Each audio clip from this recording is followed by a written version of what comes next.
नमस्कार, आप सुन रहे हैं प्रेमचंद रचित गबन का भाग 5। महाशय दयानाथ जितनी उमंगों से ब्याह करने गए थे उतना ही हतोत्साहित होकर लौटे। दीनदयाल ने खूब दिया, लेकिन वहां से जो कुछ मिला वो सब नाच तमाशे नेक चार में खर्च हो गया।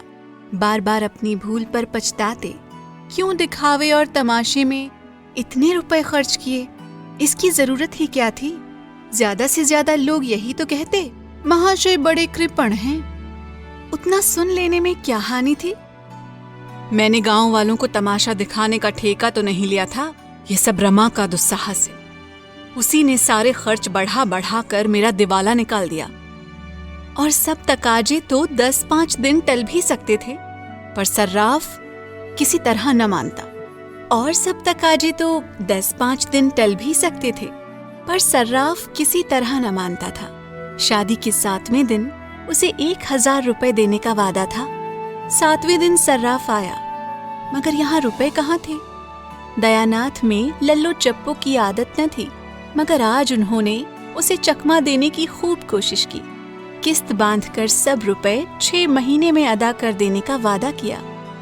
फिर 3 महीने पर आए, मगर सर्राफ भी एक ही घुटा हुआ आदमी था। उसी वक्त टला जब दयानाथ ने तीसरे दिन बाकी रकम की चीजें लौटा देने का वादा किया, और ये भी उसकी सज्जनता ही थी। वो तीसरा दिन भी आ गया, और अब दयानाथ को अपनी लाज रखने का कोई उपाय न सूझता था। कोई चलता हुआ आदमी शायद इतना व्यग्र न होता। हीले हवाले करके महाजन को महीनों टालता रहता, लेकिन दयानाथ इस मामले में अनाड़ी थे।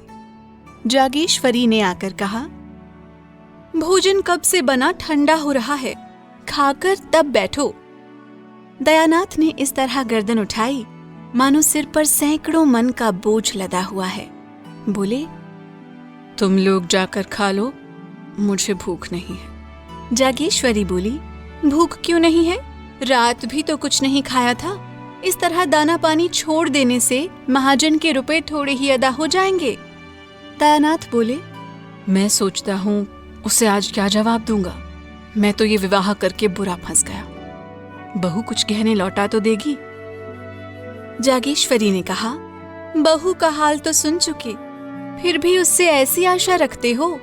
उसकी टेक है कि जब तक चंद्रहार न बन जाएगा कोई गहना ही न पहनूंगी। सारे गहने संदूक में बंद कर रखे हैं, बस वही एक बिल्लौरी हार गले में डाले हुए है। बहुएं बहुत देखी, पर ऐसी बहू ना देखी थी। फिर कितना बुरा मालूम होता है कि कल की आई बहू उससे गहने छीन लिए जाएं। दयानाथ ने चिढ़कर कहा, तुम तो जले पर नमक छिड़कती हो। बुरा मालूम होता है तो लाओ, 1000 निकाल कर दे दो, महाजन को दे आऊं। देती हो? बुरा मुझे खुद मालूम होता है, लेकिन उपाय क्या है, गला कैसे छूटेगा। जागेश्वरी बोली, बेटे का ब्याह किया है कि ठट्ठा है। शादी ब्याह में सभी कर्ज लेते हैं, तुमने कोई नई बात नहीं की। खाने पहनने के लिए कौन कर्ज लेता है। धर्मात्मा बनने का कुछ फल मिलना चाहिए या नहीं। तुम्हारे ही दर्जे पर सत्यदेव हैं। पक्का मकान खड़ा कर दिया, जमींदारी खरीद ली। बेटी के ब्याह में कुछ नहीं तो 5000 तो खर्च किए ही होंगे। दयानाथ बोले, जब ही दोनों लड़के भी तो चल दिए। जागेश्वरी ने कहा, मरना जीना तो संसार की गति है। लेते हैं वो भी मरते हैं, नहीं लेते वो भी मरते हैं।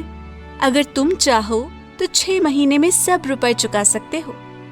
दयानाथ ने त्योरी चढ़ाकर कहा, जो बात जिंदगी भर नहीं की वो अब आखिरी वक्त नहीं कर सकता। बहू से साफ साफ कह दो, उससे पर्दा रखने की जरूरत ही क्या है।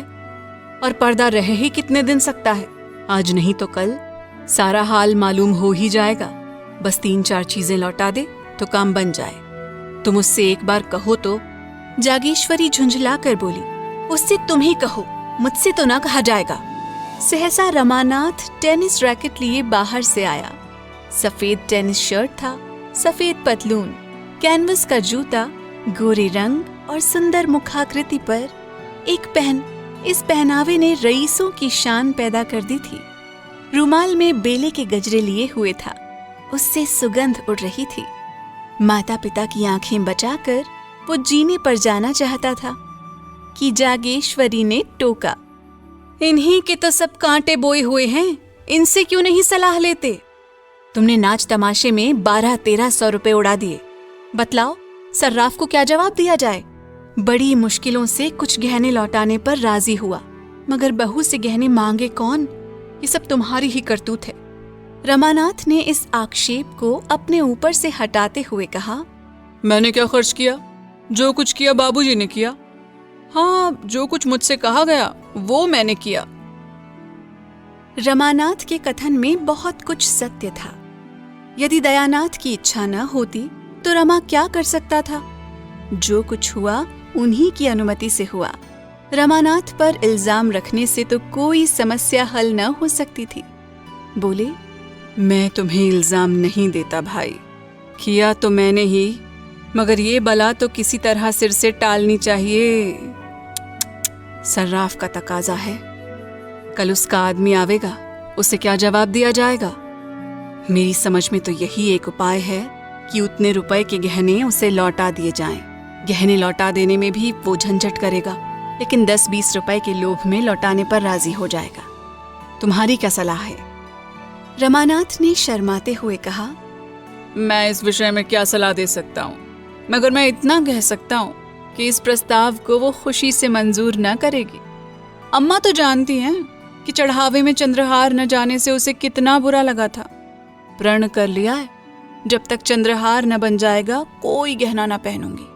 जागेश्वरी ने अपने पक्ष का समर्थन होते देख खुश होकर कहा, यही तो मैं इनसे कह रही हूँ। रमानाथ बोला, रोना धोना मच जाएगा और इसके साथ घर का पर्दा भी खुल जाएगा। दयानाथ ने माथा सिकोड़ कर कहा, उससे पर्दा रखने की जरूरत ही क्या? अपनी यथार्थ स्थिति को वो जितनी ही जल्दी समझ ले उतना ही अच्छा।